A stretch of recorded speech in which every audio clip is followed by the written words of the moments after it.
Welcome to Mrs. Utangera's Review because utang is life, so let's utang responsibly. Disclaimer, hindi ako bayan para gawin itong mga reviews. Ito ay base sa personal na experience. Ang OneHand ay nag-o-offer ng mabilis na approval and no income requirements na cash loan up to 50,000 pesos. Ito ay SEC registered and isa siya sa maaasahan. Na-reject ako sa first try ko and sumakses sa sumunod na subok. Maglalagay naman sila when ang tamang panahon for you na mag-apply, so try again. Ito ang unang rejection ko ng OneHand. Date of application was December 17 last year. Ayan ang mga details. May pa-assessment failed sila na explanation, however, di ko lang maintindihan ang about sa reloan explanation na part since first time ko pa lang na mag-apply. Anyway, ang sabi nga nila, try again sa date na nilagay nila para maka-apply ako ulit. Hindi ko na na-record yung pag-apply ko ulit kasi hindi ko naman in-expect na ma-approve na nga ako sa second try. Akala ko marami pang subok eme. Nag-apply ako ulit ng January 27 after ma-reject ng December 17 and na-approve ng 10,000 pesos with 3 months to pay. Nabayaran ko na ang una kong installment na 4,159 pesos. Nga pala, FYI, tatawag yan sila bago ka i-approve to double check lang some details, particularly yung mga nilagay mo na references. If sino sila and kung kaano-ano mo ang mga yon, ang tinanong ng agent nila na nag-verify. As far as I remember, 3 references sa contacts mo ang dapat ilagay sa application. After ko magbayad ng first installment, nag-offer na sila agad ng 3,299. Na-curious ako since first time ko naman sa OneHand, so clinic ko ang Borrow Now kasi hindi ko in-expect na may pa-multiple loan offer pala siya. So ito na, up to 4 months to pay, may offer na 3,299, monthly installment details nandyan with due date na din.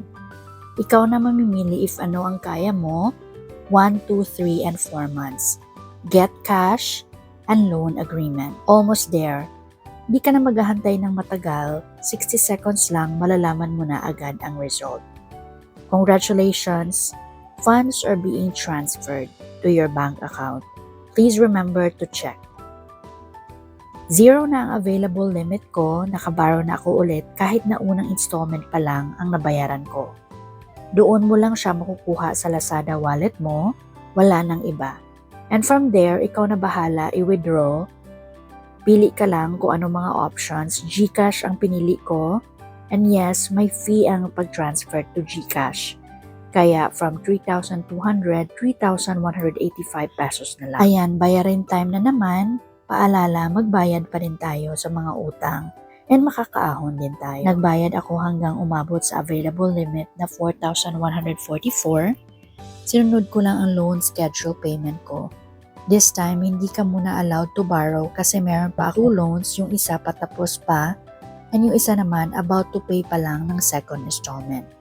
Hindi ka pa nila papayagan to borrow for now.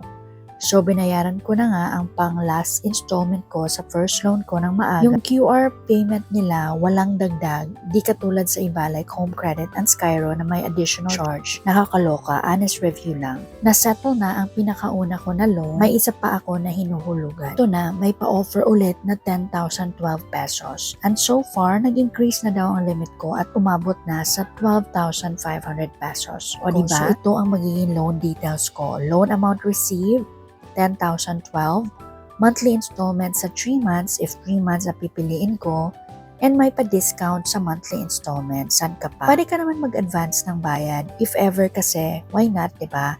Nasa inyo pa din yan. Get cash and loan agreement ko na. Results will come out within 60 seconds.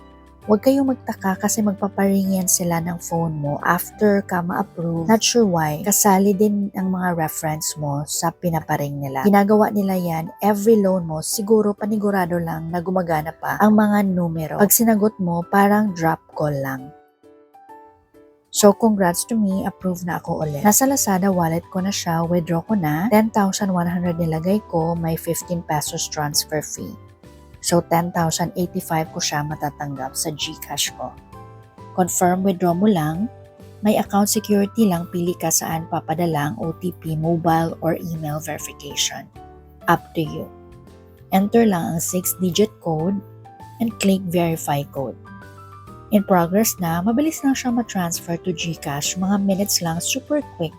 Agad-agad or miss. Maasahan ang 100 kasi hindi siya mabigat. Oo, may interest pero 30 days naman. Hindi pa 7 or 15 days. And may pa-installments to pay pa. Buo mo siya matatanggap sa Lazada wallet mo, pag-transfer lang may 15 pesos na bawas. May pa-multiple loans pa na offer every now and then.